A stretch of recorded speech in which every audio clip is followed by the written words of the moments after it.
ratio, second to none. Second to none.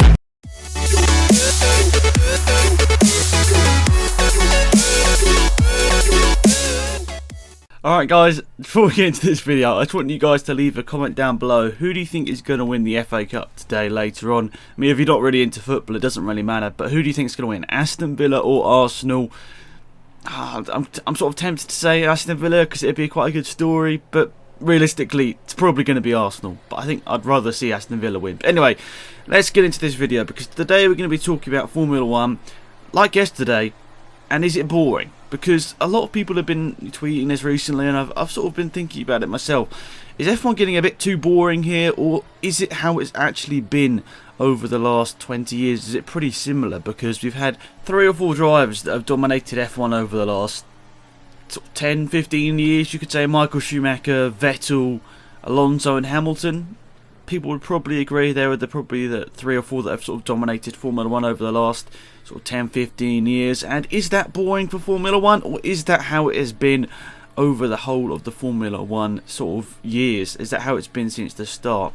Well, in my opinion, I think F1's always been a bit like this. I mean, whether you want to agree with that or not, I mean, it's always easy to look to the past and say it was better. I mean, you look at some classic races and they were good, but you look at some of the races from last year and they were really good as well. And I think you've got to be realistic.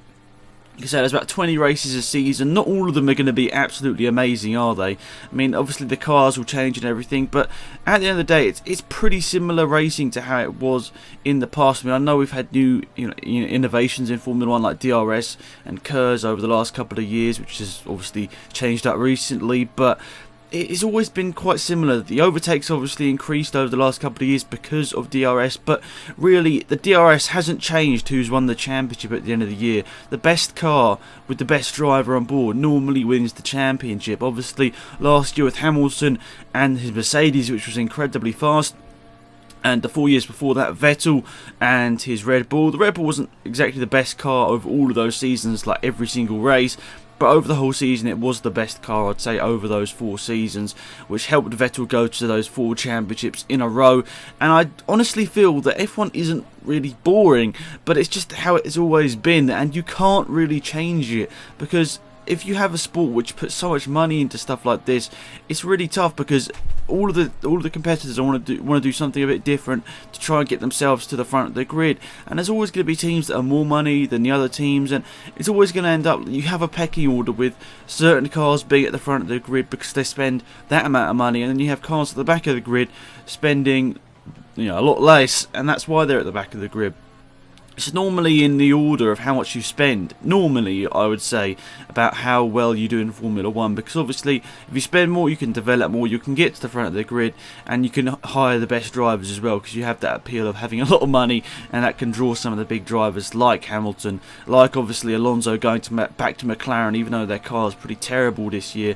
But we do hope it can get better. I mean, a lot of British fans, I'm sure, watching this video, all hoping that McLaren can get to the front of the grid again. Even if you don't support Alonso or Button, you secretly, down there somewhere, do want to see McLaren get better over this year. So yeah, I honestly don't feel F1 has got boring, but it's just similar to how it's always been. Obviously, when we had Michael Schumacher winning 5 championships in a row and 7 in total, we just thought, is this ever going to stop? I mean, he's such a good driver, he's got such a good car as well. Is this ever going to stop? And, well, it did eventually, obviously, with Alonso breaking that. But I think that's how F1's always been, hasn't it? It's always the best car, and then with the best driver in that team that wins the championship. And normally the drivers, the best drivers on the grid, and sort of realise what team's going to be good. We saw Vettel obviously this year move to Ferrari, which is such a better car than the Red Bull is this year. Did he know that when he signed for them? Maybe not. Maybe he did. I'm not too sure. Maybe the sort of Vettel coming on board Ferrari really helped, the Ferrari have a bit more passion and actually rebuild what they had with Alonso back in 2010. But yeah, guys, let me know in the comment section down below. I mean, I know it's been a bit of a short video, but do you think F1's boring? Or do you think it's just how it's been over the last couple of years? Is that, or just since F1 started, it's always been a bit like that? Always, a good couple of races each year, maybe 5 or 6 races over the year, which you say are absolutely amazing. Then like the other 14, 15, a bit mediocre, but they're alright.